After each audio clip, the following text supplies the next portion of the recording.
नमस्कार, मैं हूं करिश्मा श्रीवास्तव और आप देख रहे हैं आईएनएस न्यूज प्लस। खबरों की शुरुआत करें उससे पहले एक नजर हेडलाइंस पर। सुशांत के पिता ने रिया पर बेटे को ड्रग्स देने का लगाया आरोप। कहा, रिया मेरे बेटे को जहर खिलाती थी, वो उसकी कातिल है।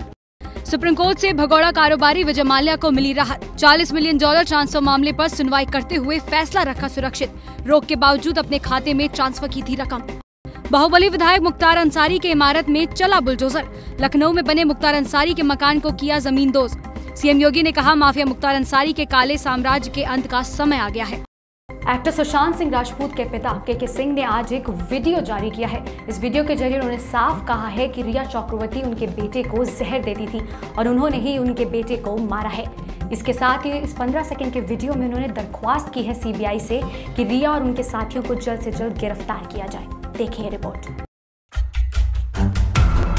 सुशांत सिंह राजपूत मामले में पारिवारिक सूत्रों द्वारा आईएनएस के साथ साझा किए गए वीडियो क्लिप में के सिंह ने कहा है कि रिया मेरे बेटे सुशांत को जहर खिलाती थी, वह उसकी कातिल है। रिया और उसके साथियों को तुरंत गिरफ्तार किया जाना चाहिए और उन्हें इसकी सजा दी जानी चाहिए। कि वो इसकी हत्यारी है। जांच एजेंसी को चाहिए कि रिया को और उसके सहयोगी को अविलंब गिरफ्तार करें और उसे सजा दिलाएं।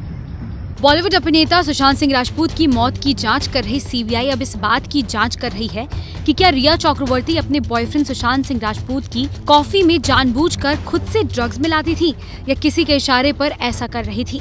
रिया के करीबी सहयोगियों के साथ उनकी कथित बातचीत में सुशांत की कॉफी या उनके चाय में नशीले पदार्थ मिलाने की संभावनाओं की ओर इशारा किया गया है। आईएनएस को मिले ईडी के आंतरिक दस्तावेज कहते हैं कि सीबीडी या कैनाबिडियोल, जो कि एक प्रतिबंधित केमिकल कंपाउंड है जिसे मैरिजुआना से निकाला जाता है, उसे रिया ने सुशांत सिंह राजपूत की कॉफी में मिलाने के लिए खरीदा था। अब इस खुलासे ने सुशांत की मौत की जांच का रुख बदल दिया है।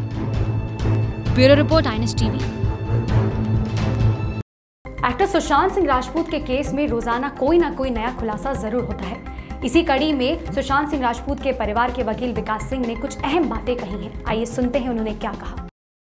देखिए, जो रिया का इंटरव्यू आया है वो उनकी बात मैं पूरी भी मान लूँ तो उसमें दो बड़े अहम बात आते हैं।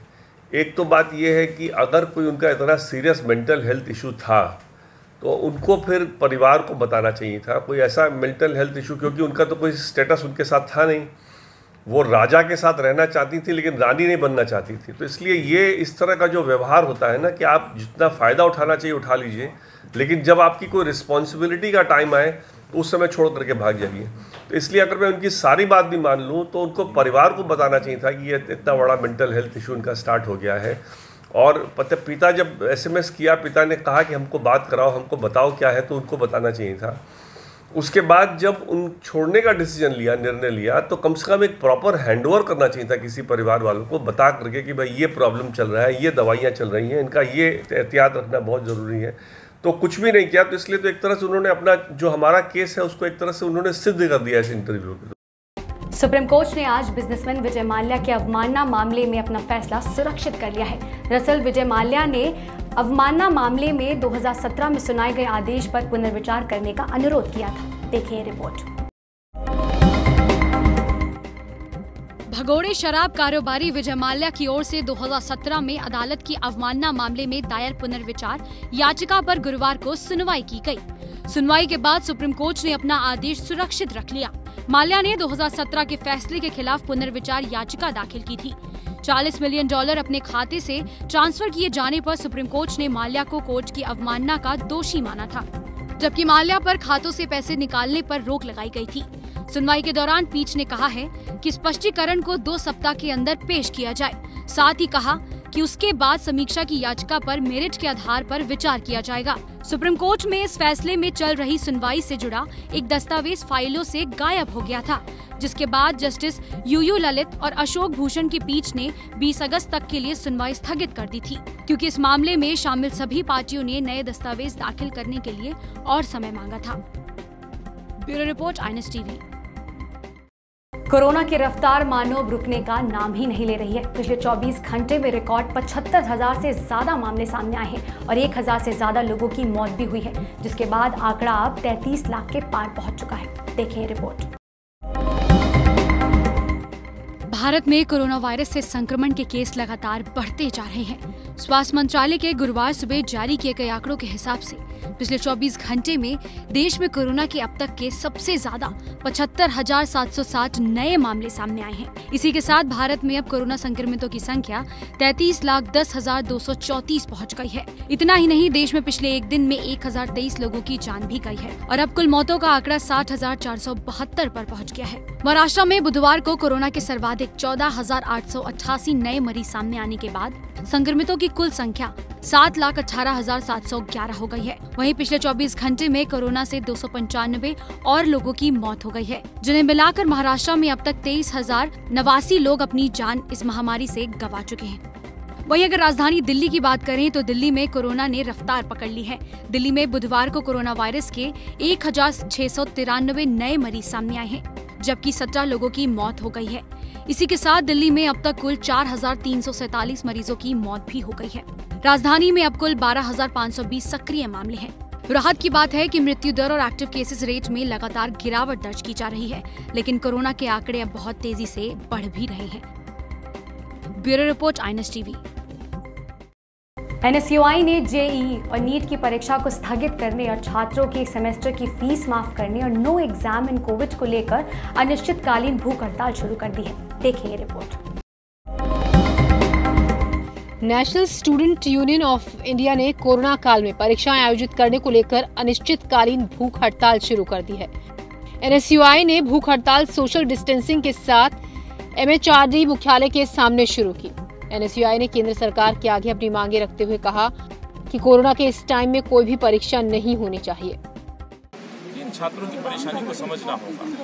आज विरोध एग्जाम का नहीं है, विरोध टाइमिंग को लेकर के, जहां देश और विश्व इस संक्रमण से जूझ रहा है। 60,000 से ज्यादा मौतें देश में हो चुकी हैं, 33 लाख से ज्यादा मरीज हिंदुस्तान में हो चुके हैं और जो इस संक्रमण की जो बढ़ने की जो रफ्तार है, जो तेजी है, वो बहुत तेजी के साथ आगे बढ़ रहे हैं।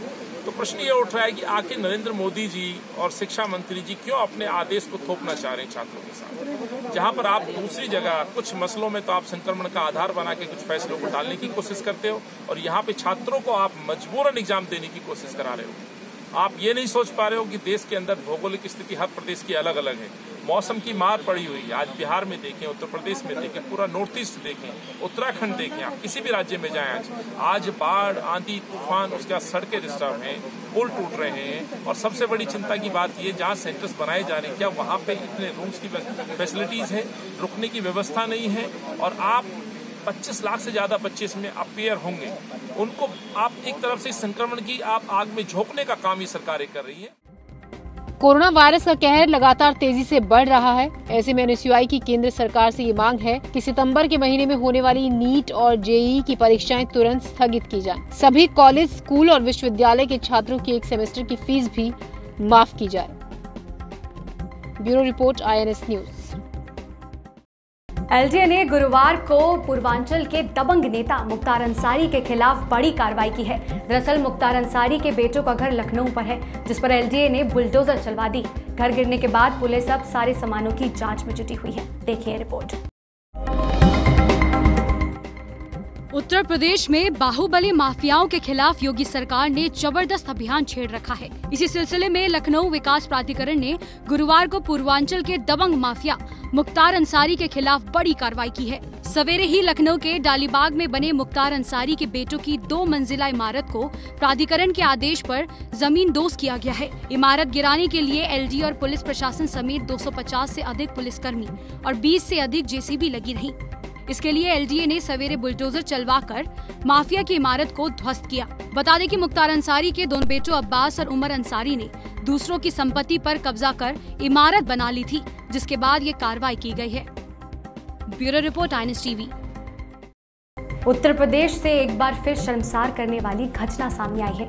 इस बार ये घटना कन्नौज जनपद से है, जहां पर एक विधवा महिला और एक दिव्यांग आदमी का सर मुंडवाकर उनके मुंह पर कालिक पोती गई और उनको गले में जूतों की माला पहनाई गई। जब लोगों का मन इससे नहीं भरा तो पूरे गांव में उनकी परेड निकाली गई। देखिए क्या है ये पूरा मामला। उत्तर प्रदेश के कन्नौज जिले के बनियानी गांव में एक विधवा महिला और दिव्यांग पुरुष का सिर मुंडाकर और मुंह पर कालिक पोतकर गांव में घुमाने का मामला सामने आया है। बताया जा रहा है कि लंबे समय से गांव में दिव्यांग पुरुष और विधवा महिला एक साथ रह रहे हैं। जानकारी के मुताबिक 2 साल पहले पति की मौत के बाद मायके में रह रही विधवा महिला के पड़ोसी दिव्यांग के साथ अवैध संबंधों के शक में गांव के लोगों ने दोनों को बंधक बना लिया, जिसके बाद ग्रामीणों ने दोनों की जमकर पिटाई कर दी। इसके बाद दोनों के बाल मुंडवाकर और मुंह काला कर गले में जूतों और चप्पलों की माला पहनाकर पूरे गांव में घुमाया गया। इस दौरान बड़ी संख्या में ग्रामीण मौके पर जमा हो गए और घंटों तक तमाशा चलता रहा, लेकिन किसी ने भी विधवा महिला और दिव्यांग शख्स की पिटाई कर रहे दबंगों को रोकने की कोशिश नहीं की। Bureau report, INS TV। एक बार फिर नाबालिग बच्ची के साथ बलात्कार की घटना सामने आई है। ये घटना है इस बार ग्रेटर नोएडा से, और जब आरोपी को पुलिस पकड़ने गई तो आरोपी ने पलटकर पुलिस वालों पर ही फायरिंग कर दी, लेकिन अंत में अब आरोपी पकड़ा गया है। देखें पूरा मामला। राजधानी दिल्ली से सटे ग्रेटर नोएडा में एक शर्मसार करने वाली घटना सामने आई है। यहाँ 11 साल की बच्ची के साथ दुष्कर्म की घटना सामने आई। आरोपी ने बच्ची के घर के पास ही खाली पड़े प्लॉट में इस घटना को अंजाम दिया। बच्ची की हालत गंभीर देख उसे जिला अस्पताल में भर्ती करा दिया गया, जहां उसका इलाज जारी है। वहीं घटना को अंजाम देने वाले आरोपी को पुलिस ने बुधवार देर रात गिरफ्तार कर लिया है। इतना ही नहीं, जब पुलिस आरोपी को पकड़ने गई तो आरोपी ने उल्टा पुलिस पर ही फायरिंग कर दी। 1 बजे थाना इकोटेक 3 के क्षेत्र से 11 से 12 साल की बच्ची के बलात्कार की सूचना प्राप्त हुई थी। सूचना प्राप्त करते ही इस पर मुकदमा पंजीकृत कर लिया गया था और टीम्स गठित कर ली गई थी अभियुक्त की गिरफ्तारी के लिए। इस केस में चैलेंज ये था कि जो अभियुक्त था उसने मास्क पहना हुआ था, आसपास कोई भी नहीं था जिसने ये घटना देखी हो, और जो पीड़िता है उन्होंने भी पहली बार अभियुक्त को देखा था। लेकिन फिर भी जो टीम्स थी वो अपने कार्य पे एकदम डट गई थी, और ACP और SHO इकोटेक 3 के कुशल नेतृत्व में इन्होंने बहुत ही त्वरित कार्रवाई की और आज अभियुक्त की पहचान कर ली गई। और उसके बाद जब टीम उसकी गिरफ्तारी के लिए गई तो वहाँ पे उसने भागने की कोशिश की। उसके पास एक अवैध तमंचा था जिससे उसने पुलिस की तरफ फायरिंग भी करी, लेकिन उसको ओवरपावर पुलिस द्वारा कर लिया गया और उसकी गिरफ्तारी कर दी गई है। उसके पास से एक अवैध तमंचा बरामद हुआ है। बाकी विधिक कार्रवाई प्रचलित है। ये घटना ग्रेटर नोएडा में शहर के बीच थाना इकोटेक 3 के पास एक गांव की है। जानकारी के अनुसार घटना के वक्त पीड़िता के माता पिता काम पर गए हुए थे। बच्ची जब घर के बाहर पास में ही शौच करने गई, उसी वक्त एक व्यक्ति ने उसके साथ दुष्कर्म की घटना को अंजाम दिया। Bureau report, INS TV। तो चलिए बढ़ते हैं अपनी अगली खबर की ओर। दरअसल क्रिकेटर विराट कोहली पापा बनने वाले हैं। अनुष्का शर्मा ने ये खबर देकर अपने फैंस को खुश कर दिया है। विराट ने अपनी पत्नी अनुष्का शर्मा के साथ तस्वीर शेयर की है और बताया है कि जनवरी 2021 में उनके घर एक नन्हा मेहमान आने वाला है। इस तस्वीर में अनुष्का बेबी बम के साथ दिखाई दे रही हैं। विराट कोहली और अनुष्का शर्मा अक्सर अपने वीडियोस और फोटो इंस्टाग्राम पर डालते रहते हैं और इन दोनों को बेस्ट कपल भी कहा जाता है। कोरोना वायरस महामारी ने बहुतों की जिंदगी में उथल पुथल मचा दिया है और इस वायरस से सबसे ज़्यादा बुरा असर किसी पर पड़ा है तो वो है मध्यम वर्ग और गरीब वर्ग। जहां पहले परिवार का मुखिया पूरे परिवार के लिए रोजी रोटी कमाता था, वहीं अब भुखमरी और लाचारी की वजह से अब परिवार का हर सदस्य सड़क पर उतर आया है रोजी रोटी कमाने के लिए। आज हम आपको INS TV के कैमरे की नज़र से कुछ ऐसी ही तस्वीरें दिखाएंगे। देखिए। पहले तो बड़े बुजुर्ग और घर के मर्द मिलकर घर का लालन पालन कर लेते थे, परंतु अब ये वक्त आ गया है, बच्चे क्या, बूढ़े क्या, मर्द क्या, औरत क्या, सब मिलकर भी एक वक्त की रोटी नहीं कमा पा रहे हैं, क्योंकि यह कोरोना काल है। तो आज की खबरों में बस इतना ही। इजाजत दीजिए, नमस्कार।